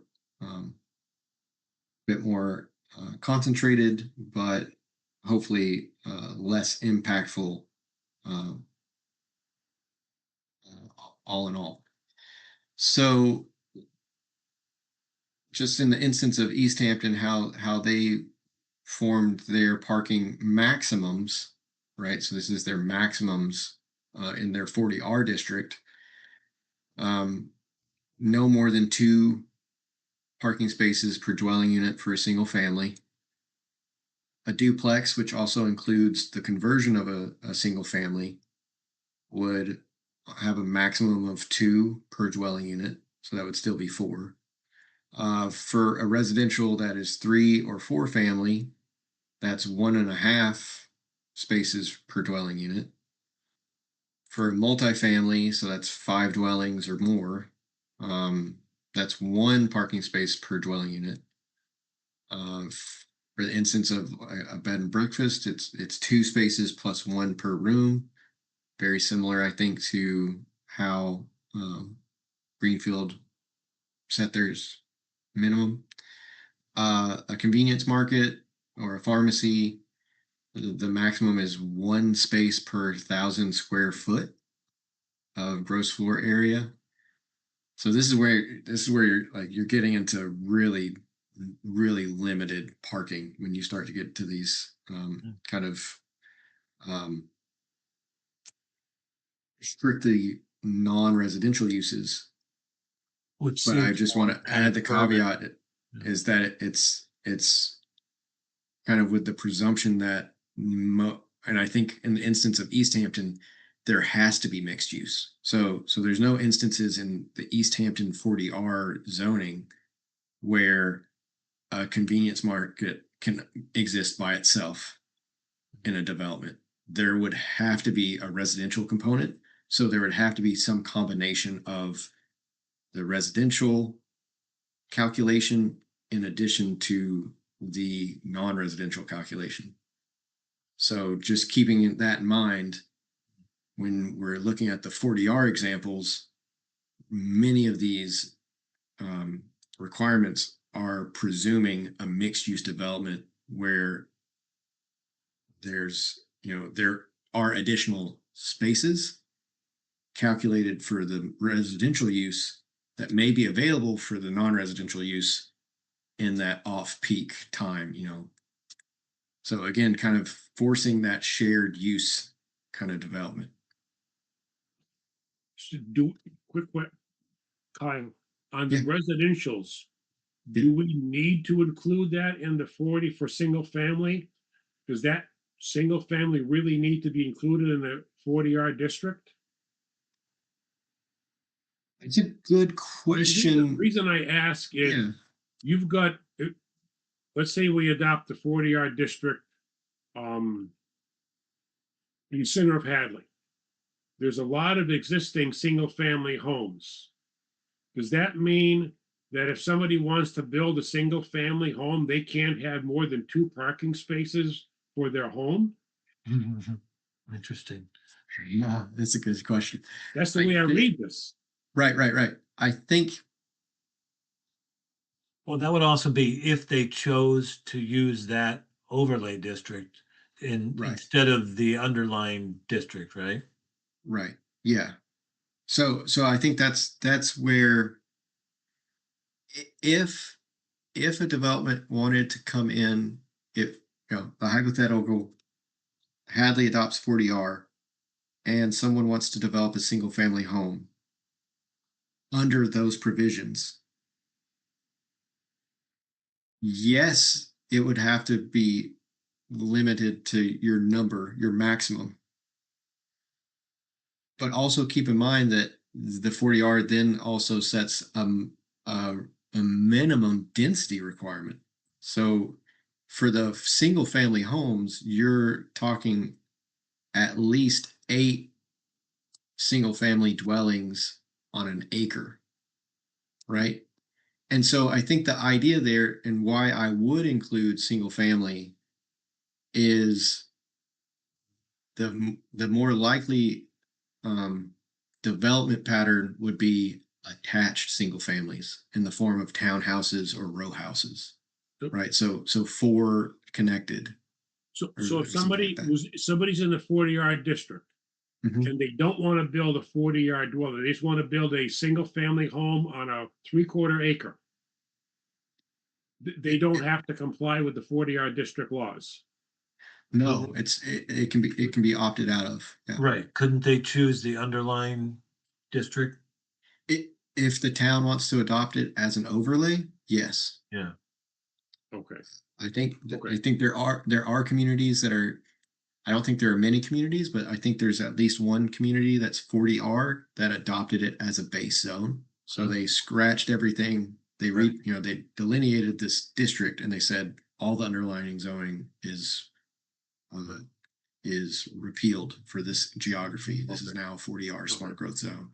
and I think we talked about the fact that they couldn't mix and match. They either have to be the underlying Yes. zone or the overlay district. They can't Right. take the best of both. Right. That is explicit. You know, Yeah. if a developer comes before the permit granting authority, planning board to develop, and they're wanting to be 40R, they have to meet all the provisions of 40R, or they have to go to the base zone. Okay. And remember that these are numbers that East Hampton came up with, right? These aren't numbers that the state Right. prescribed, Yeah. right? But Yeah. East Hampton decided this is what we think is appropriate. Okay. When you send this to us, are you gonna fill in the Northampton and the South Hadley? Yeah. Okay. Yeah, I will. Yeah, just I know. a little tired of looking at parking for so many communities, but yes, I'll fill this in and send it along. So Kyle, we can look at the neighboring towns, but Hadley and Amherst, of course, are unique, and Amherst is trying its darndest not to have 8 automobiles parked on the driveway with in a single family house. I mean, we see that all over town. That is the bigger concern, I think, than anything else. Yeah. Student housing. How do we control it? yeah, I appreciate that, Joe. This 40R district, this Yeah. could be another Olympia village like where they have the fire. I mean, it's just could be students. It's not going to be all affordable housing. Right. I do appreciate that, Joe. And it's something that I've been thinking about. It's on my list of topics that the steering committee has also raised. I'm anticipating that conversation when I speak with Bill Rayolt from the Office of Housing and Livable Communities. I don't think my base understanding at this point is I don't think there's a way to regulate that type of occupancy through the 40R provisions. There are requirements for, a certain percentage of affordability, and you can set, you can say what types of development is permitted, but the only instances where age restriction can be applied, or it's not even applied, it's allowed, is when a developer voluntarily comes into a 40R project for the elderly. And that has to be an option. It can't be, you can't write into 40R that X number of units need to be for senior housing. So I don't know how. So you can't make a minimum of senior housing. It's just an option. Right. Okay. Right. And I don't know how the college, the concerns about college age students can be addressed through this mechanism. but I fully intend to bring that to HLC to see if they have thoughts, if they have any further guidance or instances that zoning Yeah, could so one of the- address that. Yeah, one of the questions I think we brought up was, and I think Amherst explored it, was the number of non-related individuals in a dwelling. Non-family related, right? Right. Yes. And if that's allowed or not. Right. I don't know if we can do that in 40R. We can do it in our base. I think districts. I think that was challenged somewhere too, Kishore. Yeah, I know they brought. Yeah, well, it's a question of is it allowed? I mean, if it's challenged, what happened if the challenge, I guess, Yeah. was it knocked down? But HLC does not want it. They want as many units built as possible and as few restrictions. Or maybe I should say that's the governor's. Yeah, the affordable, the benchmark of affordable housing production is a high priority for the governor and the administration. So I'm sure they're going to want to see local bylaws that really promote affordable development. And the steering committee is not necessarily against that element at all. My understanding is that and the planning board is in agreement that we're looking at this because the town recognizes there's an affordability issue. But there's also other considerations given proximity to Amherst and those pressures for affordable housing for that demographic of college age students. So yeah, the rest of the table will get filled in for those quick examples. And the last little section that I'll spend a little bit more time, I didn't get a chance to flesh out, but as I said, the last 2 decades or so, planners have really challenged kind of our working assumptions about parking requirements. It's all thanks to the late Donald Shoup's great work, the high cost of free parking. I haven't read it. It's a bit of a tome, but I encourage you to get the Cliff's notes of it if you can find them. He's an economist, so he really breaks down kind of not just the direct cost of free parking, but also the implied costs to developers and to local economies. So it's interesting concepts, and that's led to kind of 3 large approaches. I think A and B really couldn't apply to Hadley because there is no real on-street parking options. There's no parking meters. There's no revenue coming from that type of option. So then commonly it's and this is an increasing trend. You see it in large municipalities. You see it in small towns in their downtown areas. A lot of communities are reforming their zoning regulations and removing parking requirements altogether. They're letting the market decide. They're letting the developer come to them and say, for this use and this project, we need X amount of parking, and they make their case, and the permitting authority either agrees or conditions that in some way. What does spend the parking mean? Oh, I'm sorry. That's spend the parking revenue. So that relates to Oh, number okay. or Well, bullet okay, A. word was missing. Yeah. Yeah. So My late mom, spent the last 15, 20 years of her life living in a little village upstate New York in Cooperstown. They had scale issues, but they also had a benefactress in town who funded, they had like a shuttle. So you could park in these remote parking lots and then shuttle around and do your shopping and have lunch and then catch the shuttle back to your parking lot. I don't think we're at that point yet.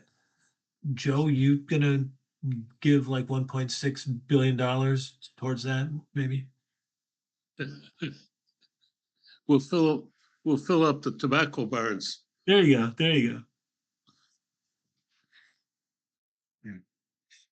Thank you, Kyle. This is great. Yeah, so a bit Oh, more Mark. context. Mark, I don't want to put any disparaging remarks towards your bosses, but the University of Massachusetts is perfectly willing to accept tuition, but they'd rather not have enough parking for all their students. That seems to be a little disingenuous, doesn't it?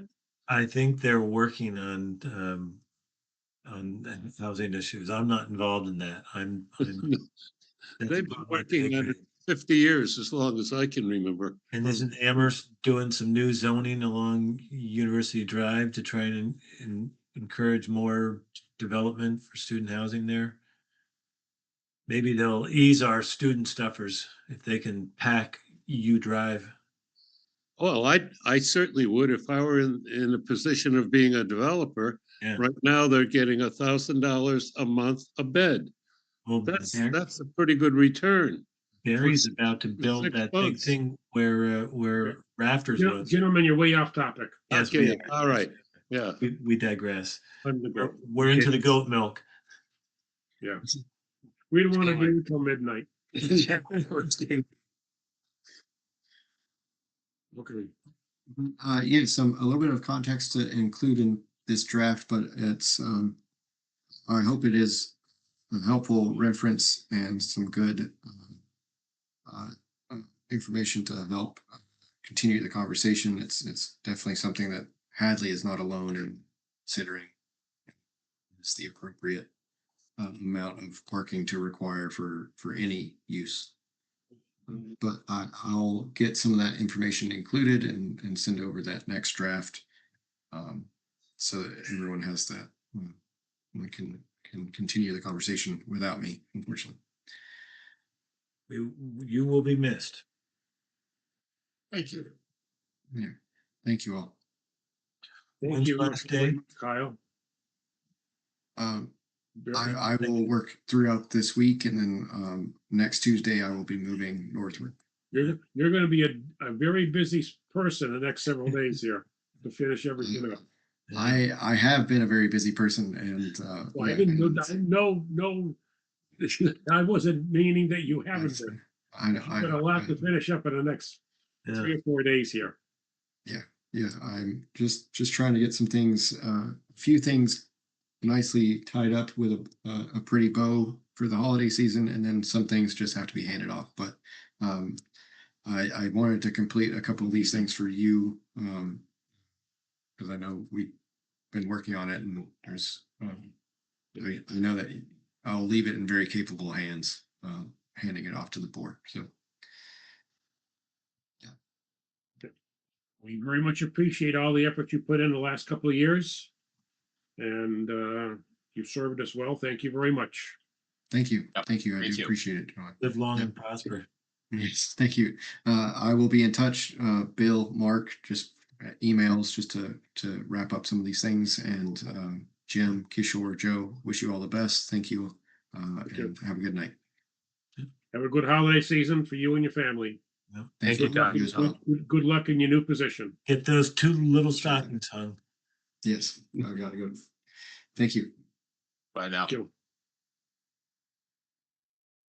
Okay, well, we'll disperse with any zoning amendments tonight because it's getting late, so that's gonna take a little bit of time. We can do that at our next meeting because we don't have anything pressing. Kishore, you may want to talk to your brother because originally he wanted to have the public hearing for your post-senior housing on the 16th of December, but he never Yeah. got back to us with any details. He never confirmed that date. So right now, we don't have anything going for your senior housing project, any public hearing set or otherwise, because he was supposed to get an engineering review and he never got back to us with detail.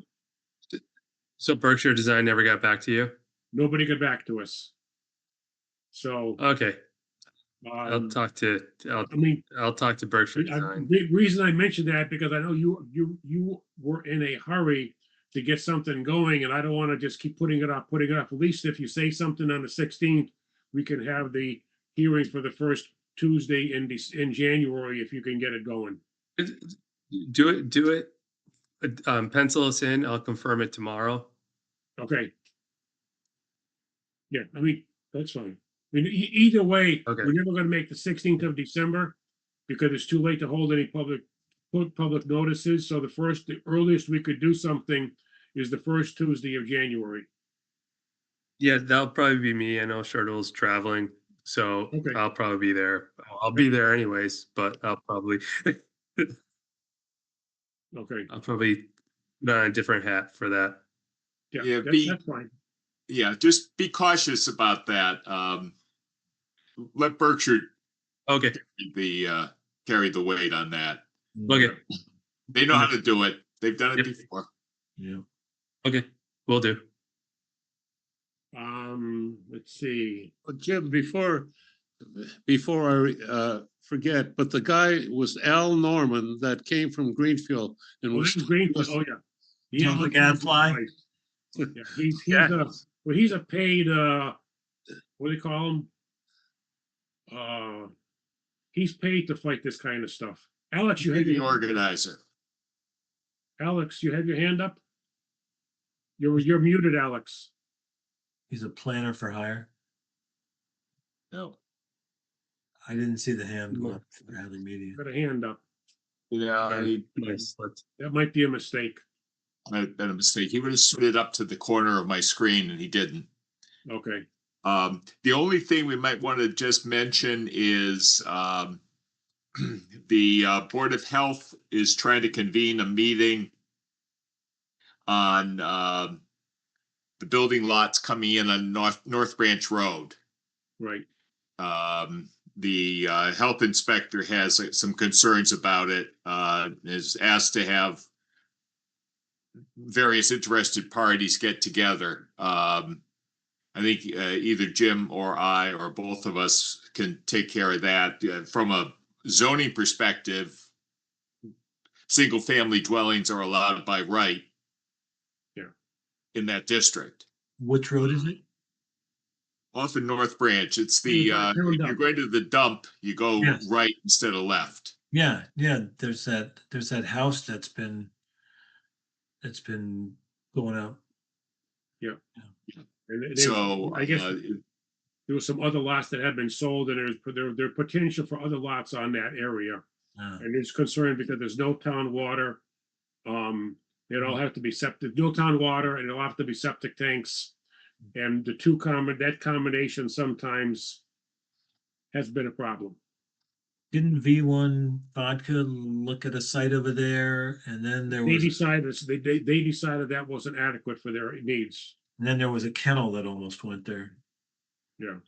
So also just for general information, I attended a meeting this last week about the water line serving the proposed small subdivision off of Bay Road, the 2-lot subdivision of the Quinlan.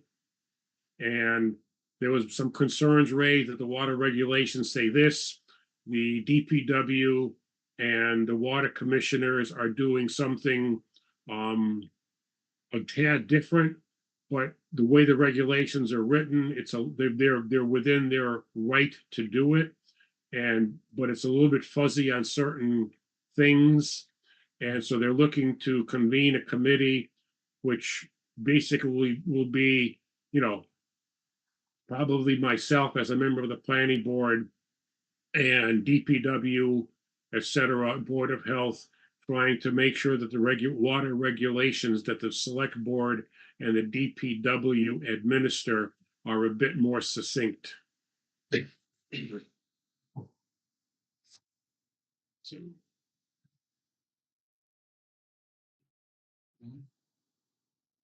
I have nothing else. I have nothing else. Anybody else? Everybody else good? Very good. Good.